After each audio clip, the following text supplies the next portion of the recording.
এখনো ওই কবর আছে। 13 বৎসরের ছেলের কবর, 13.5 বৎসর, 13 বৎসর 6 মাস। বৎসরে একবার ভারত সাগরের পানিগুলা উপরে ওঠে আর এই কবরের দেওয়ালে যায় একবার টাচ করে, একদিন টাচ করে, আর বৎসরে দ্বিতীয় দিন টাচ করে না। কিতাবি কথা বলতেছিলাম, আমি জিজ্ঞাসা করছি কমরু আইল্যান্ডে কেন টাচ করে, আমরা বলতে পারবো না। তা আমি বলছি কিতাবি কথা না, আমার বিবেক বলে বৎসরে একবার যখন আসে ভারত মহাসাগর মনে হয় আল্লাহকে বলে, আল্লাহ মদিনা মুনাওয়ারায় যে রওজায়ে আতহারে চুমা খাওয়া আমার পক্ষে সম্ভব না, কিন্তু মুহাম্মদ ইবনে ওসমান ইবনে আফফান, ওসমান রাদিয়াল্লাহু তাআলা আনহুর ছেলে, নামও মোহাম্মদ, ওই ফ্যামিলির সাথে সংযুক্ত, আমার পদদেশে শুয়ে আছে, একবার অনুমতি দে না বৎসরে এই মুহাম্মদের কবরে চুমা খায়, ওই মুহাম্মদের কবরে চুমা খাওয়ার স্বাদ নিতে চাই। আপনি বলবেন এটার প্রমাণ আপনি কি করে দিবেন? আরেক হাদিস দিয়ে প্রমাণ দেওয়া যাবে যেটা সত্য। জাবের রাদিয়াল্লাহু তাআলা আনহু বলেন, আল্লাহ রাসূল ঘুমায় আছে, আমি পাশে বসে আছি, দেখতেছি দূরের থেকে গাছটা মানুষের মতো হাঁটতে হাঁটতে আসলো, আল্লাহ রসুলের মাথার কাছে দাঁড়ায় গেল। দীর্ঘক্ষণ দাঁড়ানোর পরে আবার মানুষের মতো হাঁটতে হাঁটতে নিজের জায়গায় যায় লেগে গেল। বুঝাই যাইতেছিল না, ও একবার উঠছে আবার ফিরত আসছে। আল্লাহ রসুল যখন ঘুমের থেকে উঠছে তো আমি বললাম, ইয়া রাসূল আল্লাহ, গাছটা মানুষের মতো হাঁটতে হাঁটতে আসলো, আপনার মাথার কাছে দাঁড়ায় ছিল, দীর্ঘক্ষণ পরে চলে গেল। আল্লাহ রসুল মুস্কি মুস্কি হাসতেছিলেন আর বলতেছিলেন, ও আমাকে দূর থেকে দেখতেছিল, মন ভরতেছিল না, আল্লাহর কাছে দোয়া করছেন, আল্লাহ আপনার বন্ধু এত কাছে আসছে, একটু অনুমতি দিলে হয় কি আমি একটু কাছের থেকে যায় দেখা আসি মন ভরা। আল্লাহ যদি গাছের দোয়া কবুল করতে পারে, আমার বিশ্বাস ভারত সাগরের দোয়া আল্লাহ কবুল করছেন, নাইলে আল্লাহ ডাকবে আসবে না। আর শুধু নামাজের জন্য তো ডাকে না, নামাজের জন্য ডাকে না, শত জিনিস দেখানো যায়, শত জিনিস দেওয়ার জন্য ডাকে, শত জিনিস। সবগুলাকে একসাথে বলি, নামাজের জন্য আল্লাহ ডাকেন না। আপনার আমার এই ছোট জীবনটা পূর্ণতা লেখা দেওয়ার জন্য ডাকেন, পূর্ণতা লেখা দেওয়ার জন্য। বলবেন এটা কোত্থেকে বাড়ি করলেন? হাদিসে আছে, ইদা সালুহা সালুহা সাইরুল আমাল, নামাজ ওকে, জীবন ওকে। আল্লাহ বলে তোর জীবনটাকে পূর্ণতা লেখা দেওয়ার জন্য তোকে মুসল্লায় ডাকতেছি, নাহলে ডাকার প্রয়োজন ছিল না। তোকে কেন ডাকবো? তুই কে?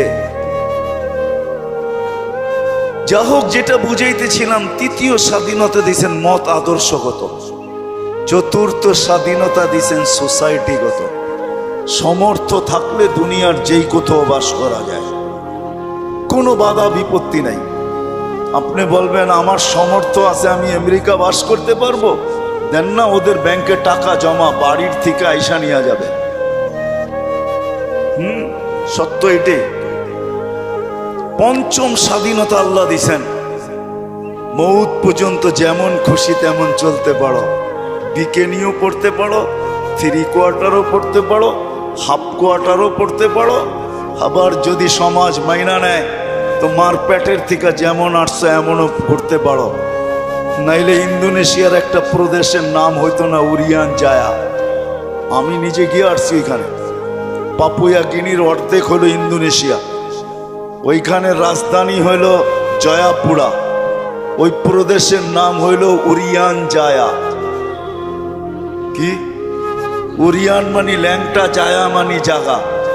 মানুষ মার পেটের থেকে যেরকম আসে ওরকম কবরে যায়। আল্লাহ বলে কিচ্ছু বলবো না, নাজিরুন কাইফা তা'মালুন, শুধু তাকায় তাকায় দেখতে থাকবো। স্বাধীনতা বেশি দেন নাই, 5টা দিছেন। প্রশ্ন যদি করেন বাধ্য করেন না কেন, ইচ্ছা করলে তো বাধ্য করতে পারেন, সমাজ এরকম হবে। তা আল্লাহ বলে না, বাধ্য করব না। এই জন্য কোরআন বলে, লাউ শা আল্লাহ লাহাদাকুম জামিয়া, তোমাদেরকে হেদায়েত দিয়া দিতে পারি, সবাইকে চৌরাস্তায় দাঁড় করায় দিতে পারি। হেদায়েত মানি সোজা করে ফেলতে পারি, সোজা, নড়াচড়ার ক্ষমতা থাকবে না তোমাদের, বিলকুল সোজা করব।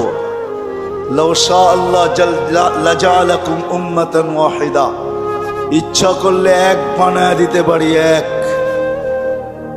দুই কোনো শব্দ তোমাদের সমাজে থাকবে না, সব এক থাকবে। পারে? হ্যাঁ, প্রমাণ? আল্লাহ বলে উনজুর ইলাস সামাই ওয়া ইরতিফাইহা, আকাশ দেখ, উচ্চতা দেখ। উনজুর ইলাশ শামসি ওয়া শুআইহা, সূর্য দেখ, কিরণ দেখ। উনজুর ইলাল বিহারি ওয়া আমওয়াজিহা, সমুদ্র দেখ আর তরঙ্গমালা দেখ। উনজুর ইলাল জিবালি ওয়া ইস্তিকরারিহা, পাহাড় দেখ আর দৃঢ়তা দেখ। উনজুর ইলাল আরদি ওয়া ইত্তিসাইহা, জমিন দেখ আর প্রশস্ততা দেখ। আমি যদি বিজ্ঞান দিয়া বুঝাইতে চাই, দুনিয়ার বিজ্ঞান বলে সূর্যের পিছে নাকি জমিনটা দৌড়াইতে থাকে ৬৬,০০০ মাইল পার ঘন্টায়। কত কত? আর গড়তে থাকে পার ঘন্টায় ১,০০০ মাইল। এই জন্য আমাদের দিন রাত ২৪ ঘন্টা, পার ঘন্টায় ১,০০০ মাইল। ২৪ ঘন্টায় একবার প্রদক্ষিণ হয় ঘুরা, যার কারণে ২৪ ঘন্টায় দিন রাত। আচ্ছা, যেটা ঘন্টায় ১,০০০ মাইল গতিতে চলে, ওটার উপরে বসে আছেন, তো বসে আছেন কি করে? আমাকে যুক্তি দিয়া বুঝান না, বসে আছেন কি করে? ২০০ মাইল ব্যাগে চললেই তো উড়া যায়, ঠিক না? ১,০০০ মাইল ব্যাগে এটা চাক্কির মতো ঘুরতেছে। ৬৬,০০০ মাইল ঘন্টায় গতিতে এটা ছুটতেছে, দৌড়াইতেছে। আপনি বসে আছেন কি করে? বাসগুলা চলে কি করে? বিল্ডিং গুলা দাঁড়ায় আছে কি করে? আল্লাহ বলে বাধ্য করছি, ওয়াজআলনাল আরদা কারারা, আমি মানুষের শান্তির জায়গা জমিনকে নির্ধারণ করছি। জমিনকে বলছি তুই ছোট ছোট, তাতে কিছু আসে যায় না। তুই ঘোর ঘোর, তাতে কিছু আসে যায় না। খবরদার যদি কারো গায়ে বাতাস লাগলো, আল্লাহ বলে বাধ্য করছি, তোকেও বাধ্য করতে পারি। বিদায় আসেন, শেষ জায়গায় চলে আসছি, আর বাড়ানো যাবে না। আমার পরেও আছে 11টার উপরে বাজতে চলছে, 11:15। আর মাগরিবের পরের থেকে যারা শুনাইছেন, এদের পরে আমার এই ভাঙ্গা ডোলের আওয়াজ শোনানো কোনো প্রয়োজন ছিল না বলে আমি মনে করি। কিন্তু শেষ জায়গায় চলে আসছি আমি। 100 বছর পূর্বে যারা ছিল ওরা আজকে নাই, 100 বছর পরে আমরা থাকবো না। যিনি নিয়ে আসছেন উনিই নিয়ে যাবেন, বাইপাস হওয়ার কোনো সুযোগ নাই। বেশি দিন এইখানে থাকবো না, চলে যাব। কিন্তু আসেন, যেই মানুষটা সৃষ্টির ভিতরে সর্বদিকে সেরা, যার কোনো জুরি নাই, তুলনা নাই। যদি তুলনা থাকতো তাহলে আল্লাহ ফেরেশতাদেরকে ওভারটেক করে আমাদের মাথায় শ্রেষ্ঠত্বের মুকুট পড়াইতেন না। কেননা ফেরেশতার তৈরি নূরের থিকা, আমাদের তৈরি এক ফোঁটা বিদ্যুটে দুর্গন্ধময় পানির থিকা। ফেরেশতা নাফরমানি করার কোনো ক্ষমতা নাই, আর আমরা নাফরমানি ছাড়া থাকতে পারি না, ছাড়ার কোনো ক্ষমতা নাই। 24 ঘন্টা আমরা নাফরমানি করি, নাফরমানি করাই আমাদের স্বভাব।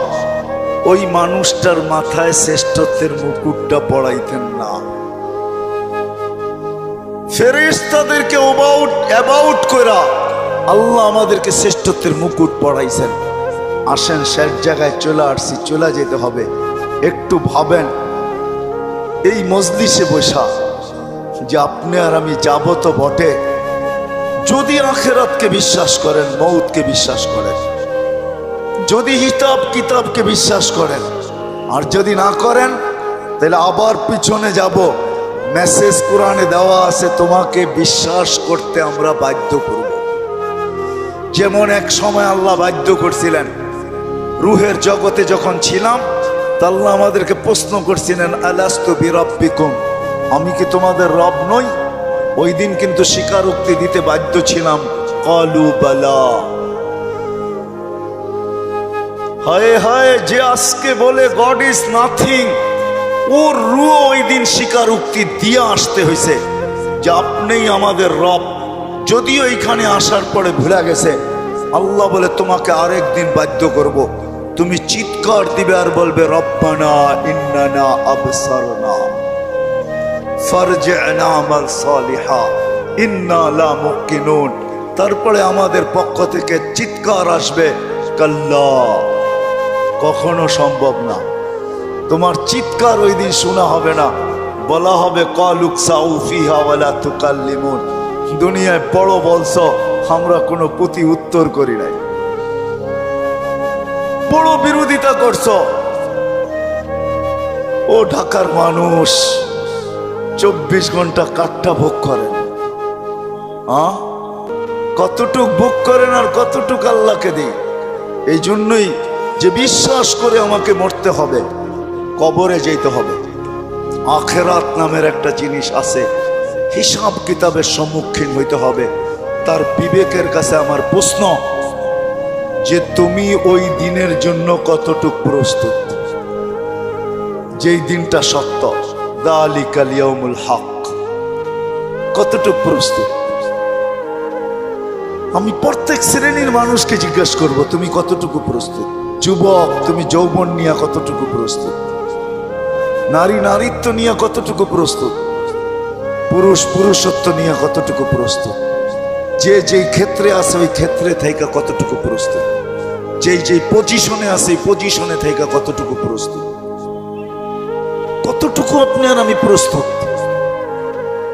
যদিও সূর্য প্রতিদিন আমাদেরকে বলতে বলতে ওঠে, আনা ইয়াউমুন জাদীদ, আমি নতুন দিন, আলা আমালিকা শাহিদ, তোমার কর্মের উপরে আমি সাক্ষী, ফাকতানিম, সুবর্ণ সুযোগ মনে করলেন, আউদ ফি হায়াতিকা আবাদা, হতে পারে আর কোনোদিন তুমি আমাকে উদিত হইতে নাও দেখতে পারো। প্রতিদিনের সকালে সূর্য এই চিৎকার দিতে দিতে ওঠে, জমিনটা প্রতিদিন শতবার আমাদেরকে সতর্ক করে, তামশি আলা যাহরি মাসিরুকা ফি বাতনি, আমার পিঠে বিরাজমান, অতি সত্বর আমার পেটে আসবে। আজকে সকালে আমি সিলেট থেকে আসতেছিলাম, কোনো এক কোম্পানির বাসে প্রতিশ্রুতি ছিল সুপারভাইজারের সাথে যে আজান যেখানে হবে ওইখানেই থামায়া দিব। আসতে আসতে যদিও শেষ ওয়াক্তে কোনো মতে 4 রাকাত পড়তে পারছি, 4 রাকাত কোনো মতে পড়তে পারছি আর কি। সে তার প্রতিশ্রুতি ঠিক রাখে নাই। কোম্পানির নাম বলবো না, কিন্তু আমি ভাবি যে হায় মানুষ, ব্যবহার করো আল্লাহ। আল্লাহ 24 ঘন্টা আল্লাহটা ব্যবহার করে, এতটুকু ভাবে না যে আমি চলে যাব। আমি কতটুকু প্রস্তুতি নিলাম, কতটুকু প্রস্তুত? বেশি তো চান না, 24 ঘন্টা 1 ঘন্টা চান, বেশি তো চান নাই। বেশি চাইছেন? 32 রাকাত নামাজ পড়তে কতক্ষণ লাগে?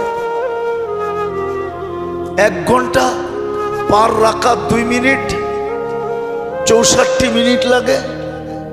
1 ঘন্টা 4 মিনিট। সারা বৎসরে তো বেশি চান নাই, 12 মাসে একটা মাস চাইছেন। রোজা বেশি তো চান নাই, শতকরা 2.5% চাইছেন, বেশি তো চান নাই। জীবনে একবার হজ চাইছেন, বেশি তো চান নাই। হুকুম আহকাম তো বেশি না। বিদায় আসেন, আমি কথার শেষ জায়গায় চলে আসছি। আসেন আজকে এই মাহফিল থেকে ভাবি যে যেই কোনো মুহূর্তে আমি চলে যেতে পারি। আমার সমাজের মানুষগুলা ভাবা উচিত, যেই কোনো মুহূর্তে চলে যেতে পারি, কিন্তু আমার প্রস্তুতি কতটুকু, প্রস্তুত কতটুকু? কোরআন তো আমাকে মেসেজ দিয়া রাখছে, লা তুসআলুন্না আনিন নাঈম। শোনো শোনো, যা কিছু দিছি, হায় আপনি চোখ দিয়া দেখেন, ছোট একটা চোখ দেখেন, আপনি ভাবেন আমার চোখটা ছোট, এটা দিয়ে তো দেখি, ঠিক না? এই ছোট চোখে 13 কোটি করে 26 কোটি ক্যামেরা ফিট করা আছে।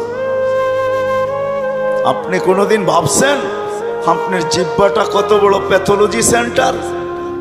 দুনিয়ার কোনো প্যাথোলজিক্যাল মেডিসিন শুধু 2-1টা মেশিন ছাড়া, ডায়াবেটিসের মেশিনে দেওয়ার লগ লগ বইলা দেয় কত আছে, আর জ্বর মাপার মেশিনটা এখন বইলা দেয়। আগে বগল তলে নিয়ে অনেকক্ষণ ধরে রাখতে হতো, নাইলে জিহ্বার নিচে অনেকক্ষণ ধরে রাখতে হতো। এখন একটু উন্নতি করছে, এখন ধরা বইলা দেয় কতটুকু আপনার তাপমাত্রা আছে। এরকম কোন দ্রুত মেশিন আছে জিহ্বা টাচ করবে আর বইলা দিবে? জিহ্বা তো টাচ করতে দেরি, বলতে দেরি করে না। বলতে দেরি করে নাকি? হ্যাঁ হ্যাঁ।